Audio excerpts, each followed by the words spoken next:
This is an AS Decision 1 question on Dijkstra's algorithm. Figure 1 represents a network of roads.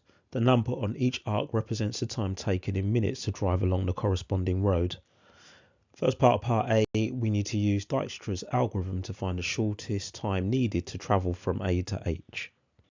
So the first thing we're going to do is to write down the start and finish vertices. So starting at A and we want to finish at H. So remember, our start vertex is always going to have 1 because that's our first order of labeling, and the working value becomes the final value, and that's going to be 0. So now we want to look at the vertices directly connected to A, and from here we can work out what the working values are. So we'll do 0 plus 3, so that gives us a working value of 3 for B. 0 plus 25, a working value of 25 for vertex D, and for I, a working value 0 plus 12 will give me 12.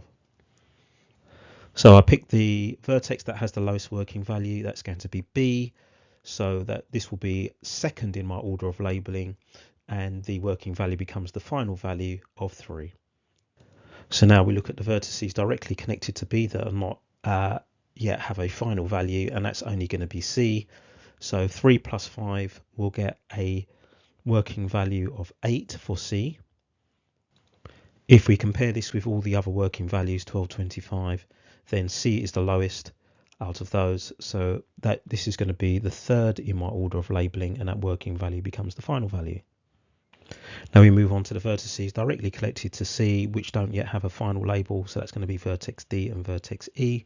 So we're going to have 8 plus 14 is going to give us a working value of 22 for D. And then 8 plus 6 is going to give me a working value of 14 for E. Now look for my lowest working value, and that's going to be I. So I now becomes the fourth in the order of labeling, and its working value becomes the final value of 12.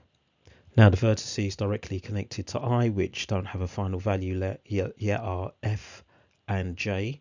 So if we do 12 plus 7, we'll get a working value of 19 for F, and 12 plus 10 will get a working value of 22 for J. We look for the lowest working value, they're highlighted in yellow, and that's going to be E, so that's going to be fifth in my order of labeling, and the working value 14 becomes the final value.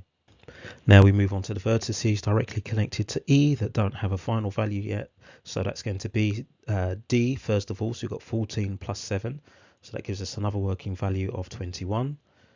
Then if we move on to vertex F, that'll be 14 plus 8, that's going to give us a working value of 22. Now we don't need to write this one down because it is larger than the working value that's already there.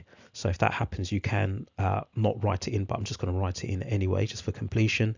And then for G, 14 plus 16 gives G a working value of 30. So now we look for the lowest, smallest working value. So we've got 21, 19, 22 and 30.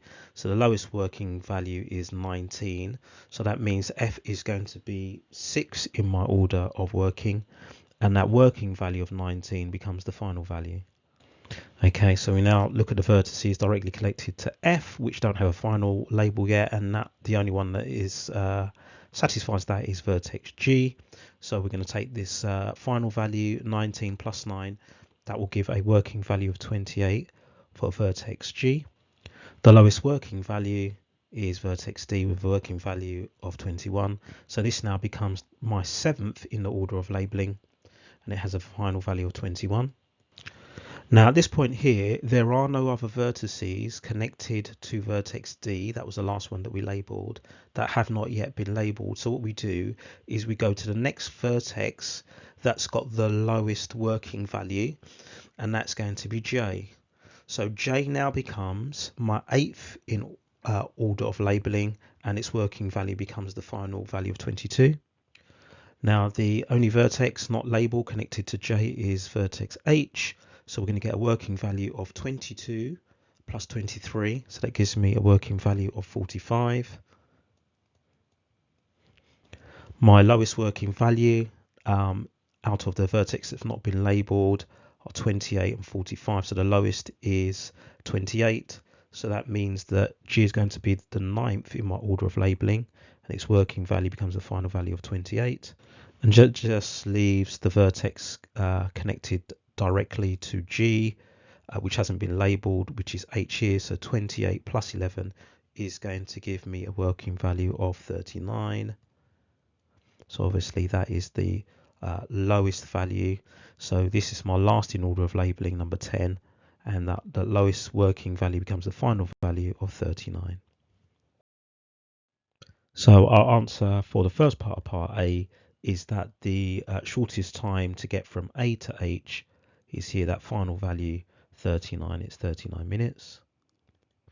So now what we're going to do is the second part of part A, which is to find the quickest route, that shortest path. So we start at our vertex H, and then what we're going to do is subtract the weights and see if we get the final value in the other vertex. So 39 minus 23 is not 22, so I'm not going to go that way. But 39 minus 11 is 28, so I'm going to move to G. So let's just highlight that. Okay. Then if I do 28 minus 16, well, that's going to be 12, so it's not that way. However, 28 minus 9 is 19, so we move along this edge arc here to go back to vertex F. We continue. 19 minus 8 is not 14, so we don't go that way. 19 minus 7 is 12. Okay, so we're going to be moving back to vertex I. And then there's only really one place to go. 12 minus 12 is going to take us back to the start vertex. So we'll just highlight that, which means we can now write down what the shortest path is. And that goes from A to I, then to F, G, and finishing at H. Okay, part B. For a network with n vertices, Dijkstra's algorithm has order n squared. If it takes 1.5 seconds to run the algorithm when n is equal to 250, calculate approximately how long it will take in seconds to run the algorithm when n is 9,500.